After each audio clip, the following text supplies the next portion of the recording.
Hello guys! Kumusta? Umaga sa malaking baso.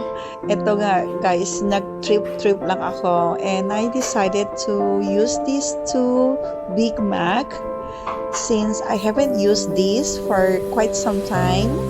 And ito nga, nagamit ko nga and nailagay ko ang coffee namin dito. So today or this morning, we had this Big Mac coffee and it's so funny. It's just a good vibes and I hope you'll join with me until the end of this video. Laki ng kape. Giant kape. Giant, kasi ito naman. Giant Mac. Giant Mac po.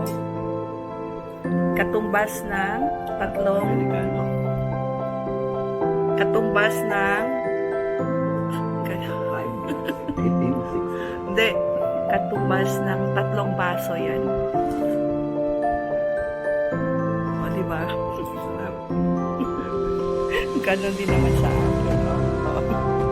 Ang bigat.